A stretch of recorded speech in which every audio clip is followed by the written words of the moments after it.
Welcome to HP commerce classes. આપણે FY બીકોમનું IAS subject ભણી રહ્યા છે અને આઈએસ સબ્જેક્ટનો આ ત્રીજું યુનિટ આપણે સ્ટાર્ટ કરી રહ્યા છે.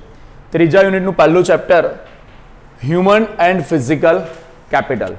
હ્યુમન એટલે માનવીય મૂડી, માનવ મૂડી જેને કહેવાય છે. ફિઝિકલ એટલે ભૌતિક મૂડી. આ બે શબ્દ તમારે એનું ગુજરાતી લખી રાખો. આપણે ઇકોનોમિક્સની વાત કરીએ, કોઈ દેશના ઇકોનોમીની વાત કરીએ તો એ કોઈ પણ દેશ માટે મૂડીનું ગઠન, મૂડીનું બંધારણ થવું બહુ જરૂરી છે. કારણ કે કોઈ પણ દેશનો ગ્રોથ, ડેવલપમેન્ટ શેના પર ડિપેન્ડ કરે કે એ દેશ પાસે કેટલી મૂડી છે. જે દેશ પાસે જેટલી વધારે મૂડી હશે એટલું વધારે દેશનું ડેવલપમેન્ટ, ગ્રોથ શક્ય બનશે. તો અહીંયા આગળ આપણે જે પહેલો ક્વેશ્ચન છે, explain the meaning and types of capital formation. Capital formation એટલે શું? કેપિટલ ફોર્મેશનના પ્રકારો કયા કયા છે? પ્રકારમાં બે જ આપણે ભણવાના છે. એક છે ફિઝિકલ કેપિટલ અને એક છે હ્યુમન કેપિટલ. ચલો પહેલા આપણે મિનિંગ સમજીએ. Capital formation plays a predominant role in all types of economics. કોઈ પણ પ્રકારની ઇકોનોમિક્સ હોય, દરેક પ્રકારની ઇકોનોમિક્સમાં જે કેપિટલ ફોર્મેશન છે બહુ જ ઇમ્પોર્ટન્ટ, પ્રીડોમિનન્ટ એટલે બહુ જ પ્રભાવશાળી રોલ પ્લે કરે છે. Development is not possible without capital formation. કોઈ પણ દેશમાં ડેવલપમેન્ટ કેપિટલ ફોર્મેશન વગર શક્ય છે નહીં. કેપિટલ ફોર્મેશન રિફર્સ ટુ, હવે એ શું દર્શાવે છે? All the produced means of further production such as roads, railways, bridges, canals, dams, factories, seeds, fertilizers etcetera. Capital formation શું દર્શાવે છે? દરેક પ્રોડ્યુસ્ડ, જેટલા પણ આપણા પ્રોડ્યુસ્ડ છે એ બધા જ પ્રોડ્યુસ, હવે બધા જ પ્રોડક્શન જેટલી થયેલી વસ્તુઓ હોય છે, જેટલી બનેલી વસ્તુઓ હોય છે એ બધા કેપિટલ ફોર્મેશનનો હિસ્સો છે. જે દેશમાં રોડ, રસ્તા, બ્રિજીસ, ડેમ્સ, ઇન શોર્ટ એવું સમજો, જે દેશમાં ઇન્ફ્રાસ્ટ્રક્ચર ફેસિલિટી સારી હશે એ દેશમાં ડેવલપમેન્ટ ઝડપી થઈ શકે કે ના થઈ શકે? અરે હા કે ના? આપણે આખા દેશની અંદર જો સૌથી વધારે ડેવલપમેન્ટ ગુજરાત રાજ્યનું સૌથી વધારે ઝડપથી થયું. કેમ થયું? કારણ કે ગુજરાત રાજ્યમાં ઇન્ફ્રાસ્ટ્રક્ચર ફેસિલિટીઝ પર બહુ ફોકસ કરવામાં આવ્યું. બરાબર? અને એ જ વસ્તુ હવે આખા ભારત દેશમાં કરવાનો પ્રયાસ કરવામાં આવી રહ્યો છે કે આપણે આખા દેશમાં ઇન્ફ્રાસ્ટ્રક્ચર ફેસિલિટી પર ફોકસ કરી રહ્યા છે. તો જ્યારે ઇન્ફ્રાસ્ટ્રક્ચર ફેસિલિટી પર ફોકસ થઈ રહ્યું છે તો ઓબ્વિયસલી આપણો દેશ ઝડપથી વિકાસ કરવાનો છે અને થઈ પણ રહ્યો છે. તો કેપિટલ ફોર્મેશનમાં આ રોડ, ડેમ્સ, બ્રિજીસ, આ બધી વસ્તુ પણ આવશે. અને સાથે સાથે જે સીડ્સ એટલે બિયારણ, ફર્ટિલાઇઝર, આ બધી વસ્તુઓનો પણ સમાવેશ થાય. ઇન શોર્ટ જેટલું પણ પ્રોડ્યુસ્ડ છે, પ્રોડક્શન થયેલી વસ્તુઓ છે, બધા કેપિટલ ફોર્મેશનનો હિસ્સો બનશે. Now types of capital formation. Capital ફોર્મેશનને આગળ આપણે બે વસ્તુના ભાગમાં સમજીશું. એક છે ફિઝિકલ કેપિટલ, ભૌતિક મૂડી. Physical capital refers to the produced means of production. જેટલા પણ આપણા પ્રોડ્યુસ્ડ થયેલા હશે એ જે મીન્સ છે એને આપણે શું ગણીએ છીએ? પ્રોડક્શન.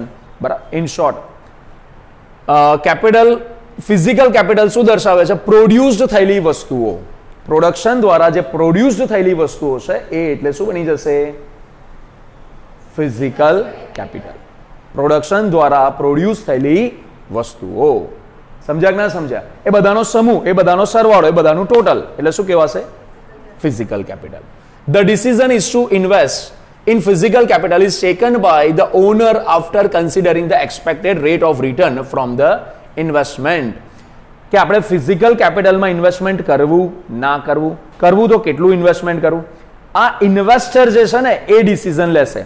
ઇન્વેસ્ટર શું જોશે કે હું આજે આટલું ઇન્વેસ્ટમેન્ટ કરું છું તો આમાં મને રેટ ઓફ રિટર્ન કેટલું મળશે, રિટર્ન ઓન ઇન્વેસ્ટમેન્ટ કેટલું મળશે, ખબર પડી. આજે ₹1,00,000 ઇન્વેસ્ટમેન્ટ કરીશ તો આમાંથી મને કેટલા રૂપિયા કમાવા મળશે તો આ ચેક કરીશ. જો એ પોઝિટિવ હશે તો ઓબ્વિયસલી હું ઇન્વેસ્ટમેન્ટ કરવાનો છું. Thus, it is the economic and technical process. એટલા માટે ફિઝિકલ કેપિટલ આ કેવી પ્રોસેસ કીધી છે? Economic and technical. It is tangible and can be sold in the market. આ જે ફિઝિકલ ગુડ્સ હશે, જે ફિઝિકલ કેપિટલ હશે એને શું કરી શકાય છે? એ વસ્તુઓ ટેન્જિબલ હોય છે અને માર્કેટમાં આપણે એને વેચી પણ શકીએ છીએ. It is separable from owner. આ વસ્તુઓ કેવી હોય છે? ફિઝિકલ કેપિટલ ઓનર કરતા અલગ હોય. એક ઉદાહરણ સમજો. હું આજે આ ખુરશી બનાવું છું તો ખુરશી મારો હિસ્સો ના, એ મારાથી અલગ છે. મારે આને કોઈને આપવી હોય, વેચવી હોય, વેચાય કે ના વેચાય. અને મારી જે સ્કિલ છે, મારી જે આવડત છે એ મારાથી અલગ કરી શકાય? ના કરી શકાય. ડોક્ટર તમને દવા આપી શકે છે, પણ ડોક્ટરની જે દિમાગ છે એ તમને આપી શકે? ડોક્ટરની જે હોશિયારી છે તમને આપી શકશે? ખબર પડી? વકીલ જે છે એ વકીલ પોતાની જે સ્કિલ્સ જે છે, પોતાની આર્ગ્યુમેન્ટ કરવાની જે તાકાત છે એ કોઈને આપી શકશે? ના આપી શકે. તો અમુક વસ્તુઓ આ બધી કેવી કહેવાય? Human capital. આજે વકીલનું, ડોક્ટરનું, ટીચરનું આજે ઉદાહરણ આપ્યું, એમની જે સ્કિલ્સ છે, આવડત છે, આ બધી હ્યુમન કેપિટલનો હિસ્સો છે. પણ જે વસ્તુ ઓનરથી આપણે અલગ કરી શકીએ છે એ બધી વસ્તુ શેમાં આવશે? Physical capital. Understood everyone? Perfect. આગળ વાત કરીએ. That is, presence of owner is not essential in the place of production. કે જ્યાં આગળ આ ફિઝિકલ કેપિટલનું પ્રોડક્શન થઈ રહ્યું છે ત્યાં આગળ ઓનરે જાતે હાજર રહેવાની જરૂરત નથી. Physical capital is completely mobile between the countries, but its mobility is restricted due to trade barriers. આપણે બે દેશની વચ્ચે ફિઝિકલ કેપિટલને મોબાઈલ કરવી હોય, આપણે કરવી હોય, એક્સચેન્જ કરવી હોય, ટ્રેડ કરવી હોય તો આપણે કરી શકીએ છે. બટ હા, અમુક દેશોની વચ્ચે ટ્રેડ કરવામાં શું હોય છે? ઘણા પ્રકારના ટ્રેડ બેરિયર્સ પણ હોય છે. બેરિયર્સ એટલે શું? અડચણો અથવા અવરોધો. ઠીક છે. It depreciates with continuous use, passage of time and expected obsolescence. આ ફિઝિકલ કેપિટલ કેવી હોય છે? સમયની સાથે કન્ટિન્યુઅસ યુઝની સાથે શું થતી જાય છે? એની વેલ્યુ ડેપ્રિશિએટ થતી જશે. બરાબર? અને અમુક સમય પછી એ ઓબ્સોલન્સ થઈ જશે. ઓબ્સોલન્સનો મતલબ શું થશે? ઉપયોગમાંથી બહાર નીકળી જવું, બિનઉપયોગી થઈ જવું, બિનઉપયોગી થઈ જતું હોય છે. એક વસ્તુ વિચારો, આજે 10 વર્ષ પહેલા પરચેસ કરેલું કમ્પ્યુટર આજના સમય માટે કેટલું ઉપયોગી છે? કદાચ આપણે એને ઉપયોગ કરી લઈશું, પણ તમે જાતે વિચારો, આજે એટલો ફાસ્ટ બધા નવા લેટેસ્ટ કમ્પ્યુટર્સ આવી ગયા છે. બરાબર? 10 વર્ષ જૂના કમ્પ્યુટર ચાલુ થવામાં 2-3 મિનિટ લાગે. અત્યારે તો કમ્પ્યુટર ચાલુ કરો અને 2 કે 3-5 સેકન્ડની અંદર તો ચાલુ થઈ જતા હોય છે. બરાબર? તો હવે આજની જનરેશન પ્રમાણે જે જૂની સ્ટાઇલના જે જૂના કમ્પ્યુટર્સ હતા એ બધા શું થઈ ગયા? ઓબ્સોલેટ થઈ ગયા. એવું કહેવાય ના કહેવાય? અરે હા કે ના? આ વસ્તુ. Next, the benefits of physical capital flow from the buyer to producer, thus only private benefits are created. આમાં હોય છે benefits of physical capital flow from buyer to producer. આમાં ફિઝિકલ કેપિટલનો ફ્લો કોનાથી કોના તરફ જાય છે? તમે આજે વસ્તુ ખરીદશો તો તમારા રૂપિયા પ્રોડ્યુસર પાસે આવી જશે કે નહીં આવ્યા? બરાબર? તો આ વસ્તુ છે. ચલો આગળ વાત કરીએ હવે હ્યુમન કેપિટલની. હ્યુમન કેપિટલની અંદર human capital refers to skill and expertise acquired by man over time. સમયની સાથે વ્યક્તિ દ્વારા જે સ્કિલ્સ, નોલેજ, એક્સપિરિયન્સ ગેઇન કરવામાં આવે છે એ બધું શેનો હિસ્સો બનશે? હ્યુમન કેપિટલનો. ક્લિયર થાય છે? આગળ, the decision to invest in human capital is not taken after calculating the return on investment. It is taken due to influences of peers, educators and society.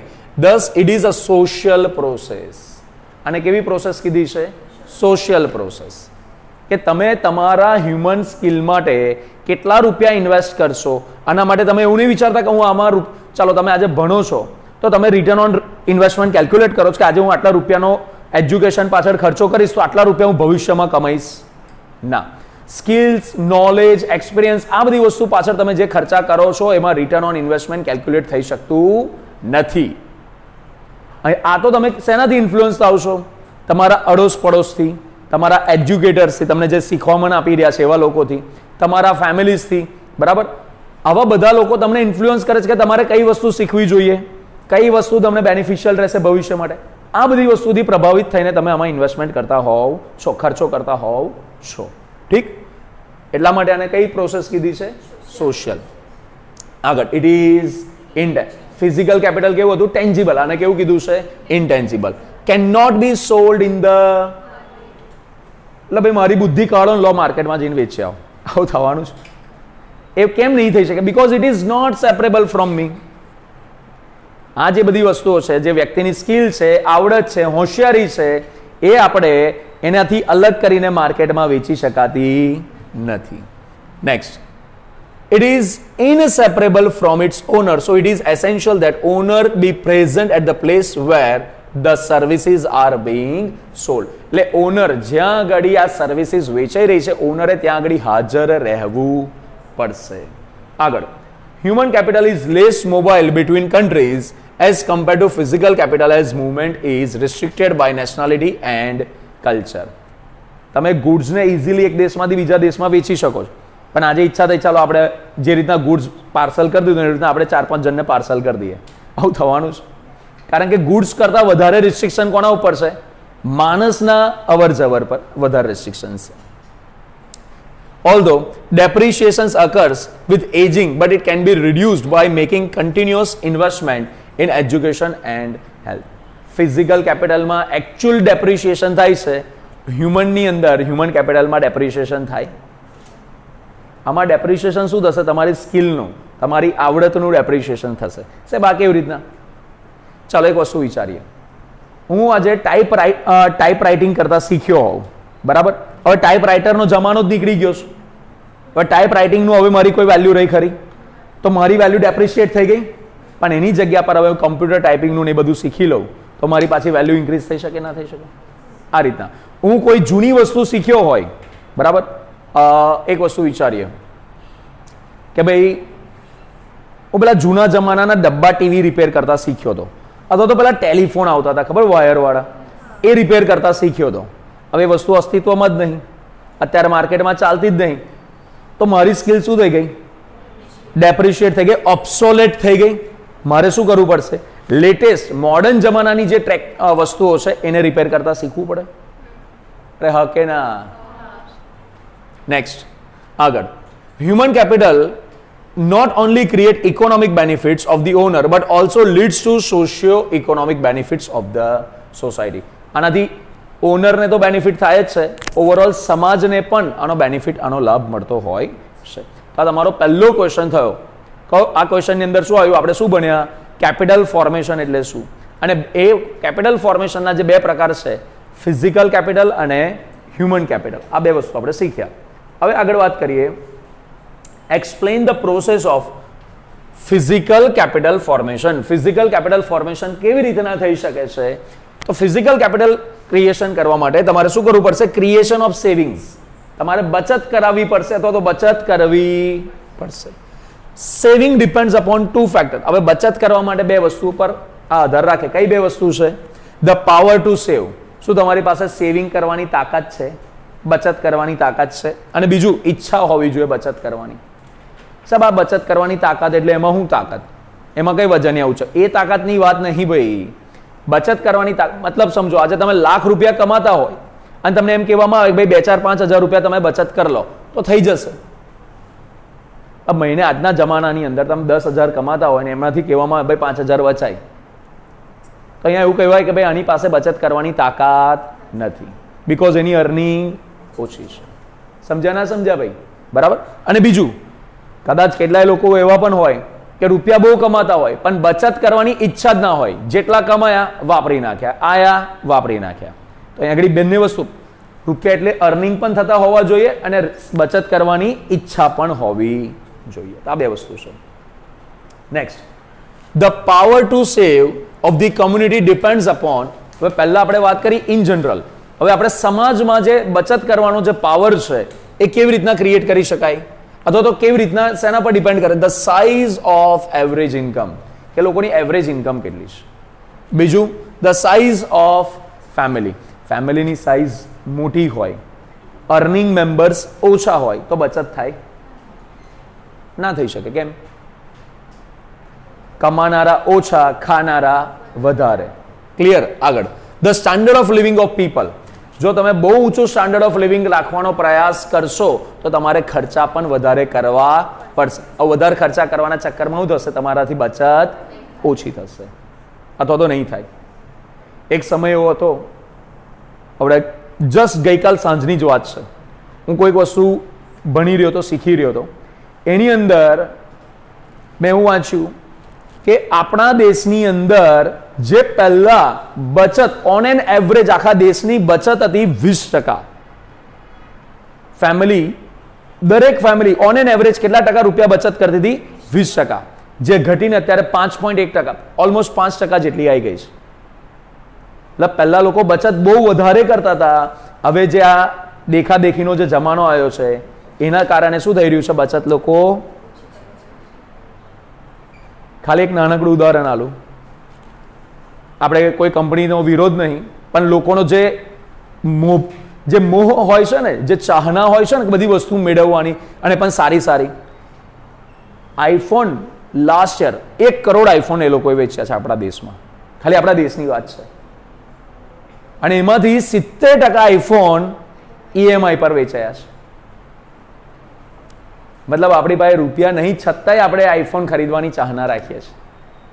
70% એટલે 70 crore iPhone, sorry 70 lakh iPhone લોકો એના પર ખરીદ્યા છે, EMI પર ખરીદ્યા છે.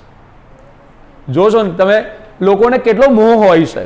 અચ્છા, આ જ રીતના આપણા દેશમાં જે ગાડીઓ વેચાઈ રહી છે ને, ગાડીઓની એવરેજ કિંમત જે વેચાય છે, ગાડીઓની એવરેજ કિંમત 11.5 લાખની આસપાસ થાય છે. એવરેજ કિંમત કેટલી થાય છે? 11.5 લાખ. એમાંથી પણ ઓલમોસ્ટ 80-90% ગાડીઓ કેવી થાય છે? લોન પર વેચાય છે. સાહેબ, તો લોન પર ના લેવું જોઈએ. ભાઈ, હું એ ડિસિઝન તમારું, તમારે જે કરવું એ તમે કરી શકો છો, પણ તમે જસ્ટ ઇમેજિન કરો, જે વસ્તુ માટે આપણે સક્ષમ નહીં અને છતાંય તમે એ વસ્તુ લઈ રહ્યા છો, એનો મતલબ આજે ને કાલે તમને ફાઇનાન્શિયલ પ્રોબ્લેમ થવાના ચાન્સીસ આવી શકે છે. થશે જેવું નહીં કહેતા, ભગવાન ના કરે કોઈ જોડે ફાઇનાન્શિયલ પ્રોબ્લેમ થાય, પણ તમે સામે ચાલીને દેખાઈ રહ્યું છે કે કૂવો છે અને તમે છતાં એના તરફ જઈ રહ્યા છો, તો ચાન્સીસ બહુ વધારે છે કે નહીં તમે એમાં પડશો. આ કાઇન્ડ ઓફ એના જેવું જ છે, રાઈટ? જો આગળ આજકાલ લોકોને આ જે સ્ટાન્ડર્ડ ઓફ લિવિંગની જે ચક્કરમાં છે ને, લોકો એટલું બધું, અને સોશિયલ મીડિયા બેન્ડ બજાવી દીધી છે. લોકો બધું સારું સારું દેખાડો, અમે આવી લાઈફ જીવીએ છે, એ દેખાડો કરવાના ચક્કરમાં જ લોકો ખર્ચા વધારે કરતા થઈ ગયા છે અને બચત ઓછી થઈ ગઈ છે. It also depends upon the level of employment in the country, કે લોકોની આવક, લોકોની બચત, બીજું કોના પર ડિપેન્ડ કરશે? દેશમાં એમ્પ્લોયમેન્ટની પરિસ્થિતિ કેવી છે. Savings also depends upon the will to save, આપણી ઈચ્છા શક્તિ કેટલી છે બચત કરવાની, એના પર બી ડિપેન્ડ કરે. People may themselves forgo consumption in the present and save. લોકોની આવી પણ ઈચ્છા શક્તિ હોવી જોઈએ કે ભાઈ ખર્ચા, હાલના ખર્ચા હું ઓછા કરું, જતા કરું. ફરગો કરવા એટલે જતા કરું અને વધારે બચત કરું. આવી એ લોકોની અંદર ઈચ્છા શક્તિ પેદા થવી જોઈએ, તો લોકો બચત વધારે કરશે. આગળ, they may do so to meet emergencies, but they will save only if certain inducements are available. People save if the government is stable and there is peace and security in the economy. શું કહી રહ્યા છે? લોકો બચત ક્યારે કરી શકે? જો ઘણી વાર છે ને આપણને બચત કરવાનું ભૂત ક્યારે સવાર થાય ખબર છે? જ્યારે આપણે આગળ ઘરમાં ઇમરજન્સી સિચ્યુએશન આવે ને ત્યારે એવું લાગે કે ના યાર રૂપિયા બચાવ્યો હોત તો સારું થાત. ત્યારે પછી આપણે બચત કરવાનો જે કીડો છે ને આપણી અંદર પેદા થઈ જાય. પછી આપણે થોડા સમય માટે બચત કરીએ, ફરી પાછા હતા એવા ને એવા. આવી પરિસ્થિતિઓ થાય છે. અને ઘણીવાર આપણે બચત એક કોઈ વસ્તુના ઇન્ડ્યુસમેન્ટના લઈને પણ કરીએ. આપણને એમ લાગતું હોય કે ના ભાઈ આમાં મને આટલા બધા ટકા રેટ ઓફ રિટર્ન મળવાનું છે, રિટર્ન ઓન ઇન્વેસ્ટમેન્ટ જો વધારે મળવાનું હોય તો પણ આપણે બચત વધારે કરી શકીએ, ના મળવાનું હોય તો પછી બચત ઓછી કરીએ કાં તો ના પણ કરીએ. બીજું, લોકો બચત કરવાનું ક્યારે વધારે વિચારે? જ્યારે ગવર્મેન્ટ સ્ટેબલ હોય, ઇકોનોમીમાં શાંતિ હોય, બરાબર. અને જે દેશમાં શાંતિ ના હોય, જે દેશમાં પોલિટિકલ ઇન્સ્ટેબિલિટી હોય, એ દેશમાં બચત કરવાની પરિસ્થિતિ છોડો, એ દેશમાં ઇકોનોમીની આખી બેન્ડ વાગેલી હોય, બરાબર. ફુગાવાની સ્થિતિ જેવું પરિસ્થિતિઓ, પછી મંદીની સ્થિતિ ઊભી થઈ જાય. આ બધી ઘણા બધા પ્રશ્ન ઇકોનોમિક્સ ક્રિએટ થાય છે. આગળ, the rate of interest and government taxation policy also affect the saving, કે આપણે જે બચત કરીએ છીએ એના પર બીજી કોની અસર થાય છે? રેટ ઓફ ઇન્ટરેસ્ટ કેટલો આવી રહ્યો છે, ગવર્મેન્ટની ટેક્સેશનની પોલિસી કેવી છે, આ બધી વસ્તુ પણ આપણી બચત પર પ્રભાવ પાડી શકે છે. ચલો, હવે બીજો પોઈન્ટ છે મોબિલાઇઝેશન ઓફ સેવિંગ્સ. બચતને શું કરવાની છે? આપણે મોબિલાઇઝ કરવાના છે, સ્થળાંતર કરાવડાવવાનું છે. The next step for the capital formation is the mobilization of saving through the banks, investment trusts, deposit societies, insurance companies and capital market. સાહેબ, આ કઈથી કઈ મોબિલાઇઝ કરવાનું છે, કઈથી કઈ સ્થળાંતર કરાવવાનું છે? પબ્લિક પાસેના જે રૂપિયા છે બચત કરાવડાવવાની પબ્લિકે. ભાઈ પબ્લિક તમે બચત કરો, અને એ બચતના રૂપિયા બેંકો દ્વારા, ઇન્સ્યોરન્સ કંપનીઝ દ્વારા, ડિપોઝિટરી સર્વિસીસ દ્વારા, સોસાયટીઝ દ્વારા અને ઇન્વેસ્ટમેન્ટ ટ્રસ્ટ દ્વારા, આવી બધી જે સંસ્થાઓ છે પબ્લિકને કહેશે ભાઈ લાવો બચત કરો. અને આ બધા રૂપિયા ઇન્વેસ્ટમેન્ટ કરવા માંગતી જે કંપનીઝ હોય એમને આપવામાં આવશે. ત્યારે જેને શું બનશે? Capital formation. પડી ખબર ના પડી? દેશના લોકો બચત નહીં કરે તો બેંકોમાં જે રૂપિયા ભેગા થવા જોઈએ, મૂડી ભંડોળ જે ભેગું થવું જોઈએ, ભેગું થશે? કેપિટલ ફોર્મેશન થશે? નહીં થવાનું. Next, to bring the savers and investors together there must be well developed capital and money market in the economy. બચત કરશે પબ્લિક, ઇન્વેસ્ટમેન્ટ કરશે કંપનીઝ વાળા, તો આ બંનેને ભેગા કરવા પડશે. અને આ બંનેને ભેગા કરવા માટે એક proper developed capital and money market દેશમાં હોવું જોઈએ. સમજાય છે કે નહીં સમજાતું બધાને? આગળ next, in order to mobilize savings, attention should be paid to the starting of the investment trust, life insurance, provident funds, banks, cooperative societies, etc. આ બચતને મોબિલાઇઝ કરાવડાવવા માટે આ બધા જે મુદ્દાઓ છે એના પર આપણે ફોકસ કરવું પડશે, ધ્યાન આપવું પડશે. લાઈફ ઇન્સ્યોરન્સ થઈ ગયા, પ્રોવિડન્ટ ફંડ્સ થયા, બેંક્સ થયા, કોઓપરેટિવ સોસાયટીઝ, આ લોકોએ ખાસ થોડી કાળજી રાખવી પડશે કે ભાઈ લોકો પાસેથી બચત કરાવડાવીને રૂપિયા આપણી પાસે ભેગા કરી શકીએ. અને જે ઇન્વેસ્ટમેન્ટ કરવા માંગતા લોકો છે, કંપનીઝ છે, એ લોકોને ફંડ પ્રોવાઈડ કરી શકીએ. સમજી ગયા બધા? પરફેક્ટ. આગળ થર્ડ પોઈન્ટ છે ઇન્વેસ્ટમેન્ટ ઓફ સેવિંગ્સ. અચ્છા, મોબિલાઇઝ થયું પછી શું કરવાનું? પહેલા થવું જોઈએ બચત, પછી થવું જોઈએ મોબિલાઇઝેશન, અને હવે થવું જોઈએ investment. Investment of savings. The third step in the process of capital formation is the investment of savings in creating real assets. Real assets create કરવામાં આપણે શું થવું જોઈએ? ઇન્વેસ્ટમેન્ટ થવું જોઈએ. The profit making classes, entrepreneur. ક્લાસીસનો મતલબ આ ક્લાસની વાત નહીં, ક્લાસનો મતલબ શું થાય? એક ચોક્કસ વર્ગ, ચોક્કસ સમૂહ. એ લોકો કયો સમૂહની વાત છે? એન્ટરપ્રેન્યોર્સની વાત છે. They are an important source of capital formation in the agriculture and industrial sector of the country. They have an ambitions for power and profit. Entrepreneur લોકો જ છે જે લોકોની પાસે તાકાત છે, જે લોકો પાસે એવી ક્ષમતા છે કે જે લોકો કેપિટલ ફોર્મેશનનો પ્રોપર યુટિલાઇઝેશન કરીને દેશની દિશા અને એને ચેન્જ કરી શકે, ડેવલપમેન્ટ તરફ એને આગળ લઈ જઈ શકે. એ લોકો એટલા સક્ષમ હોઈ શકે છે. Further, to perform his economic function, the entrepreneur requires two things. આના માટે એન્ટરપ્રેન્યોરની અંદર બે વસ્તુ હોવી જોઈએ. પહેલું, the existence of technical know-how. know-how એટલે નોલેજ, જાણકારી, જ્ઞાન એની પાસે હોવું જોઈએ. To produce new product. નવી પ્રોડક્ટને પ્રોડ્યુસ કરવા માટે એન્ટરપ્રેન્યોરની અંદર ટેકનિકલ નોલેજ હોવું જોઈએ. અને બીજું, the power of disposal over the factor of production in the form of bank credits. Besides all this, there must be existence of infrastructure facilities such as transport, communication, power, water, etcetera. Okay, આમાં બે વાત કરી. પહેલી વાત શું કરી? Technical knowledge હોવું જોઈએ. અને બીજું, power of disposal over factor of production, મતલબ જે એની પાસે ફેક્ટર ઓફ પ્રોડક્શન છે એનો ઉપયોગ કરીને વસ્તુ બનાવવાની ક્ષમતા એની અંદર હોવી જોઈએ. અને આ તો બધું છે જ, આ બે વસ્તુ તો હોવી જ જોઈએ. પ્લસ દેશની અંદર ટ્રાન્સપોર્ટેશનની, કમ્યુનિકેશનની, બેન્કિંગની, ઇન્સ્યોરન્સની, બેઝિકલી જે ઇન્ફ્રાસ્ટ્રક્ચર ફેસિલિટીઝ જે મળવી જોઈએ એ પણ અવેલેબલ હોવી જોઈએ. આગળ, investment is just a part of the process of capital formation and not capital formation itself because it does not create real capital. જો આ જે ઇન્વેસ્ટમેન્ટની જે વાત કરીને એ જાતે કેપિટલ ફોર્મેશન નથી, આ કેપિટલ ફોર્મેશનની પ્રોસેસનો એક જસ્ટ હિસ્સો છે. ક્લિયર થયું? કારણ કે જે રિયલ કેપિટલ ક્રિએટ થવાની એ ઇન્વેસ્ટમેન્ટ છે નહીં. ક્લિયર થયું અહીંયા સુધી બધાને? ઓકે, આશા રાખું છું આઈએસનું યુનિટ 3નું પહેલા ચેપ્ટરના જે બે ક્વેશ્ચન છે બધાને ખબર પડી હશે. જો તમને આ ભણવામાં ખ્યાલ આવ્યો હોય, સમજણ પડી હોય તો લાઈક કરજો, કમેન્ટ કરજો, સબસ્ક્રાઈબ કરજો, અને તમારે જે પણ કોઈક ડાઉટ્સ હોય તો કમેન્ટમાં જરૂરથી પૂછજો. ધન્યવાદ.